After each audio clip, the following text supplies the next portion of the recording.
टीच्या नेतृत्वाखाली 30 तारखेला आम्ही सुरुवात करतोय। जोपर्यंत मागण्या धसास लागणार नाही हा लढा आम्ही पुढे घेऊन जाण्याची पूर्णपणाने नियोजन करण्याची भूमिका या आम्ही तिन्ही वर्गीय संघटनांनी केली। मात्र एकीकडे दुष्काळ जाहीर करा म्हणून शेतकरी मागणी करतात, भीती मागणी करतात, मात्र सरकार दुष्काळ जाहीर करते।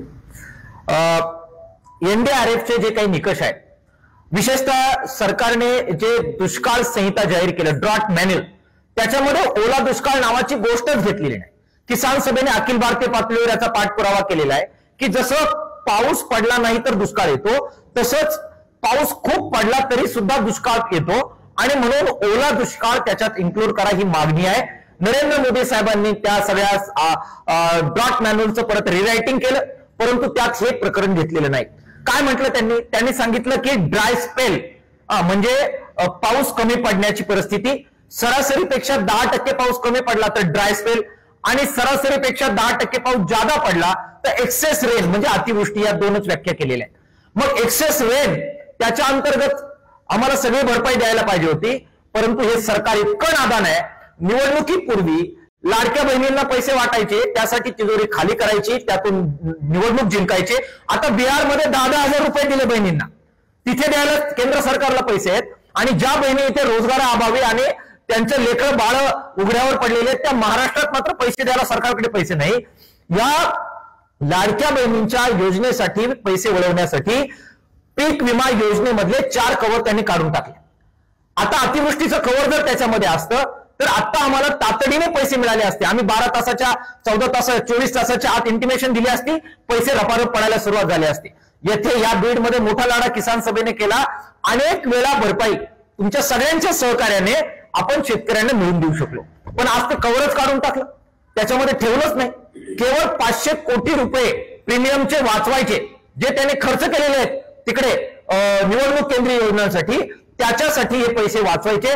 आज ते 500 कोटी रुपये जर सरकारने प्रीमियम भरला असता तर 5,000 कोटी रुपयाची भरपाई शेतकऱ्यांना मिळाली असती। शेतकऱ्यांना कोणताही सरकारला तिजोरीवर ताण न घेता विमा कंपन्याकडून ते मिळाले असते। हा नादानपणा जो सरकारचा चाललाय निवडणुका जिंकण्यासाठी, जो बिहारमध्ये आता नंगानात चाललाय, तोच यांनी इथे केला। आपण बघा, जे सरकारने निवडणुकीच्या अगोदर एक शासनादेश काढला 1 जानेवारी 2024 ला, त्याच्यामध्ये कोरडवाहू जमिनीसाठी त्यांनी सांगितलं की आम्ही किती रुपये देणार, 13,500 रुपये, आणि ते निवडून आल्यानंतर ते बदलवले आणि 8,500 रुपये करून टाकले।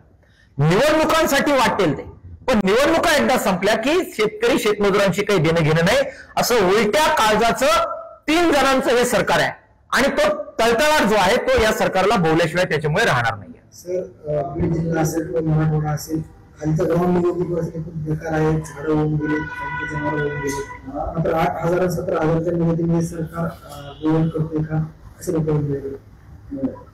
परिस्थिती अत्यंत वाईट आहे, परंतु सरकारवर दबाव का येत नाही हा मूळ मुद्दा आहे। आपण काय पाहतोय मराठवाड्यामध्ये, विदर्भामध्ये आणि सगळ्या महाराष्ट्रामध्ये, मातीच्या लढाईवर शेतकरी जातीमध्ये निर्माण झालेली जी मुलं आहेत त्यांनी लढाई करण्याऐवजी भारतीय जनता पक्ष आणि RSSने बरोबर रणनीती केलेली आहे। तरुणांमध्ये जातीचं विष पेरलंय, एक जाती दुसऱ्या जातीच्या विरोधात उभी करायची, रिझर्वेशन मध्येच आपला सबंधपणाने उत्कर्ष सामावलेला आहे, अशा प्रकारचं वातावरण निर्माण करायचं, नवे नेते पुढे आणायचे, त्यांना बळ द्यायचं आणि नव्या नेत्यांना एकमेकाच्या वर तोंडसूक घ्यायला लावून सबंध शेतकरी जातीमध्ये निर्माण झालेली जी मुलं आहेत, तरुण मुलं आहेत, त्यांना जातीच्या प्रश्नावर एकमेकाशी लढायला लावायचं। त्याचा परिणाम हा झालाय की शेतीची लढाई कमजोर झाली, शेतकऱ्याच्या मायबापाला जी ताकद द्यायला पाहिजे त्याच्यामुळे ती लढाई कमजोर झालेली आहे। मला आपल्या माध्यमातून आवाहन करायचंय, शेतकरी मुलांना, शेतमजूर मुलांना, शेतकरी मुलींना, शेतमजूर मुलींना मला आवाहन करायचंय, मातीच्यासाठी जाती आणि धर्माच्या पलीकडे जात एकजूट केली पाहिजे।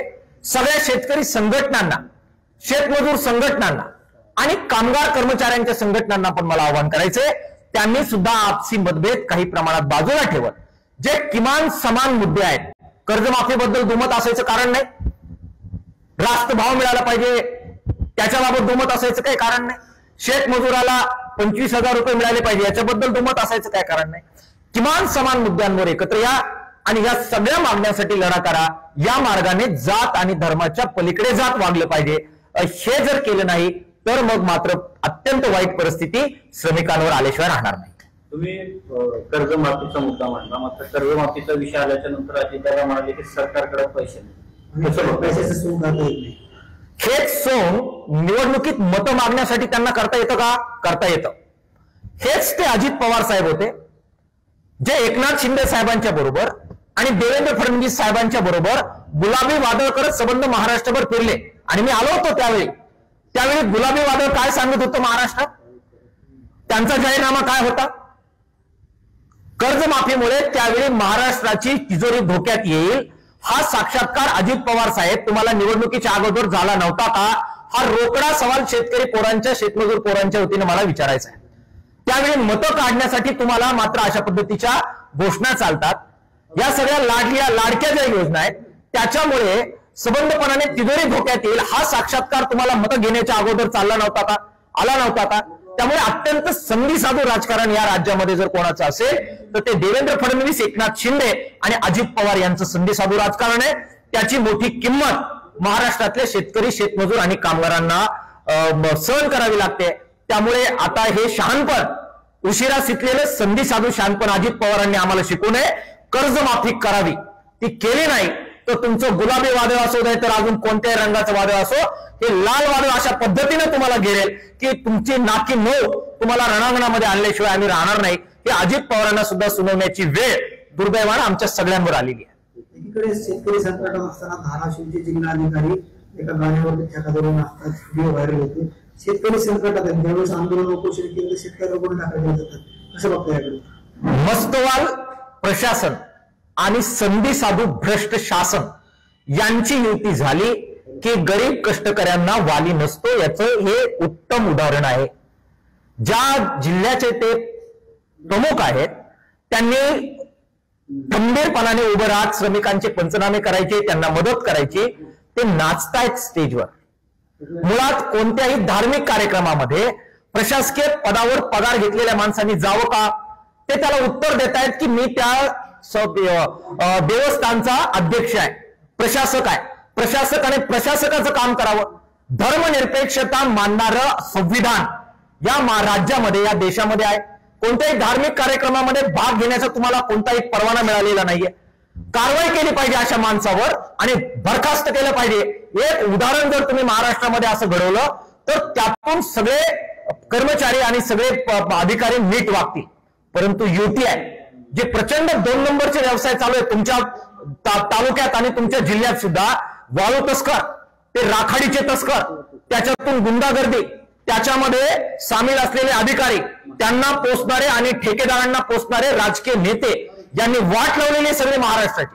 अजित पवारांच्या संबंध पक्षाचं तुम्ही पोस्टमार्टम करून बघा. तुमच्यामध्ये, तुमच्या जिल्ह्यामध्ये झालेली कायदा सुव्यवस्था परिस्थिती, झालेल्या हत्या, झालेली गुंडागर्दी, ही जी बिघडलेली कायदा सुव्यवस्था, ही 2 नंबर मधून, या वाळू तस्करीतून आणि त्याच्या मागे असलेल्या या प्रशासकीय अधिकाऱ्यांच्या नंगानाचातून आणि त्याला जे पाठबळ दिलेले अजित पवार पॅटर्नने, त्या पॅटर्न मधून आलेला आहे. त्यामुळे या सगळ्याचा बंदोबस्त करण्यासाठी श्रमिक जनतेची एकजूट आणि तीही जाती धर्माच्या पलीकडे जाणारी एकजूट, हे त्याच्यावरचं उत्तर आहे. या सगळ्या मस्तवाल अधिकाऱ्यांना बरखास्त करण्याची मागणी या माध्यमातून आम्ही करतो आहोत. बँकांनी पीक कर्ज दिल्यानंतर शेतकऱ्याला जर भरलं नाही 1 वर्षाच्या तर त्याचं सिबिल खराब होतं म्हणतात बँक, आणि पुन्हा त्याला टर्म लोन घेण्यासाठी त्याला तुझी पत नाही असं म्हणतात. हे बिंडोक लोक जरा तुम्हाला मी सांगतो चौकात घेतले पाहिजेत. सगळे जे करोडपती आहेत, कोट्यावधी कॉर्पोरेट्स आहेत, त्यांचे किती कर्ज माफ केले? आपल्या पुढे आकडे आहेत. गेल्या 15 वर्षामध्ये संबंध देशभरामध्ये साधारणपणाने 2.5 लाख कोटी रुपये समजा तुम्ही शेतकऱ्यांना कर्जमाफी दिली. या कॉर्पोरेट्सला किती कर्जमाफी दिली? 15 लाख कोटी रुपयाची कर्जमाफी दिली. मग सगळ्यात मोठा डिफॉल्टर कोण आहेत? शेतकरी, शेतमजूर आहे की कॉर्पोरेट्स आहेत? कॉर्पोरेट्स आहेत. अदानी आहे, अंबानी आहे, पळून गेलेले हे सगळे उद्योगपती आहेत. त्यांचा सीबीएल कोर आणि अमका कोर आणि तमका कोर कोण तपासणार? त्याच्यामुळे हे भांडवलदार कॉर्पोरेट धार्जिनं हे सगळी व्यवस्था जी आहे त्याला पोचतायत. अदानी अंबानी जे पोचतायत त्याला जबाबदारी नरेंद्र मोदी आणि अमित शाह यांचं सरकार. कोट्यावधी रुपयाच्या देणग्या या कॉर्पोरेट्स करून भाजपला जातात. त्याच्यातून पोचले जातात गावागावाचे गुंड आणि जाती जातीमध्ये भांडण लावण्यासाठी सगळ्या उत्सवांना येणारे पैसे बघा तुम्ही. परवापर्यंत शेतकरी आंदोलनाला असे पैसे येतात का? शेतकऱ्यांच्या लढ्यासाठी आज तुम्हाला गरज आहे त्यावेळेस असे पैसे येतात का? नाही येत. परंतु या सगळ्या सणांना उत्सवांना गावागावामध्ये नंगानाच करण्यासाठी, डीजे लावण्यासाठी, मिरवणुका काढण्यासाठी पैसा येतोय. हे सगळं जातीयवादी राजकारण पोचण्यासाठी जर कोण पैसा पुरवत असेल तर हे अदानी, अंबानी आणि कॉर्पोरेट्स आहेत. आणि त्यांना जर कोण कर्जमाफी देत असेल तर हे नरेंद्र मोदी आणि अमित शहाचं सरकार आहे. त्यामुळे कोणताही स्कोर वगैरे खराब होत नाहीये. आत्महत्यांचा स्कोर एकदा मोजा आणि तो ज्याचा ज्यादा आहे त्याच्या मागे उभं राहा शासनाच्या वतीने. ते जर राहिलं नाही तर उद्रेक या महाराष्ट्रात आणि देशामध्ये झाल्याशिवाय राहणार नाहीये. ओटीएस म्हणून एक सिस्टीम आहे बँकेसमोर जर कर्ज असेल भरून घ्यायचं ओटीएस पद्धतीने भरून घेतलं जातं. मात्र ते ओटीएस मध्ये कर्ज भरून घेतल्यानंतर ज्यावेळेस पीक कर्जाची फायदे त्यावेळेस काय सांगितलं तुमचा ओटीएस मध्ये अकाउंट आहे तो होल्ड केलेला आहे. त्या पीक कर्ज देण्यासाठी बँक अकाउंट टाळाटाळ होते शेतकऱ्यांना. ज्या जिल्ह्यामध्ये मी आहे त्या जिल्ह्यामध्ये नाना पाटील नावाचे खासदार होऊन गेले आणि ते म्हणाले पिकलं तेव्हा लुटलं, देणं घेणं फिटलं. 1 टाइम 2 टाइम 3 टाइम सेटलमेंट काही नाही. बर्बाद झालेला आहे शेतकरी, वाहून गेलेल्या आहे जमिनी, पिकांचे भाव पाडले, सगळं वाटोळ केलेलं आहे. त्याच्यामुळे कर्ज फिटलेलं आहे. एकाही शेतकऱ्यांनी आणि शेतमजुरांनी, एकाही मायमाऊलीनं ना बचत गटाचं, ना बँकाचं, ना सावकाराचं कोणतंही कर्ज भरायचं नाही. ज्याचं कर्ज थकेल आणि ज्याच्यावर जप्ती येईल, किसान सभा, शेतमजूर युनियन आणि सीआयटीचे कार्यकर्त्यांचे नंबर आम्ही जाहीर करतोय. कोण तुमच्या जमिनी जप्त करायला येतोय त्याचं नाव सांगा. तिथे येऊन फोडून काढल्याशिवाय किसान सभेचे, शेतमजूर युनियनचे आणि सिटीचे कार्यकर्ते त्या अधिकाऱ्याला फोडून काढल्याशिवाय राहणार नाही. या महाराष्ट्रात कोणताही लिलाव या आम्ही होऊ देणार नाही. कोणत्याही प्रकारची नोटीस जर दिली तर त्या बँकेला जागेवर ठेवणार नाही. ही भूमिका या सगळ्या वाईट काळामध्ये आम्ही सगळेजण एकमुखाने घेतो आहोत. शेवटचा प्रश्न आहे, बीड जिल्ह्यामध्ये आणि मराठवाड्यामध्ये इतर भागामध्ये आता अतिवृष्टी झाली, सरकार ओला दुष्काळ जाहीर करत नाही. तुमची पुढची भूमिका काय असणार या संदर्भात? 30 तारखेला पहिला बिगुल आम्ही फुंकतोय. तीनही वर्गीय संघटना, किसान सभा, शेतमजूर युनियनचे बळीराम बोंबे आता आपल्या बरोबर आहेत आणि किसान सभेचे आमचे नेते अजय बुरांडे इथे आलेले आहेत. आमच्या तीनही जनसंघटना, त्याच्यामध्ये एसएफआय चे राज्याचे पदाधिकारी रोहिदास आलेले आहेत, सीआयटीचे आमचे अशोक थोरात इथे आहेत, आमचे कॉम्रेड नागरगोजे आहेत. पूर्ण तयारी आम्ही करतोय मराठवाडा स्तरीय. 30 तारखेला जबरदस्त पहिला मोर्चा. मला माहिती आहे पाऊस आहे, शेतकऱ्यांना बाहेर निघणं मुश्किल आहे, ओढे नाले तुंबलेले आहेत, जाणं मुश्किल आहे, पण लढाईचं मैदान आम्ही सोडणार नाही आहोत. 30 तारखेला पहिली सलामी छत्रपती संभाजीनगर या ठिकाणी आयुक्त कार्यालयावर पहिला मोर्चा होईल आणि त्याच्यातून या मागण्या आम्ही मांडत आहोत. त्या मागण्यांच्या बद्दलचं निवेदन आम्ही देऊ आणि त्याच ठिकाणी पुढच्या लढ्याची घोषणा करू. संपूर्ण कर्जमाफी, त्याच्यामध्ये शेतकरी, शेतमजूर आणि बचत गटांच्या महिलांची कर्जमाफी, त्याचबरोबर पीक विम्यामधले बदल आणि त्याचबरोबर 25,000 रुपये किमान या शेतमजुरांना आणि 50,000 रुपये एकरी हे पीक नुकसान भरपाईचे. आणि मी बाकी सगळ्या ज्या काही मागण्या सांगितल्या त्या मागण्यांसाठी झुंजार लढा होईल. सरकारला ते करावं लागेल. नाही केलं तर त्यांना पळता भुई थोडी. आम्ही सगळेजण, आणि केवळ आम्ही नव्हे, इतरही शेतकरी संघटना, शेतमजुरांच्या संघटना बरोबर घेणार. अभूतपूर्व लढा या सगळ्या मागण्यांच्या बद्दल उभारला जाईल.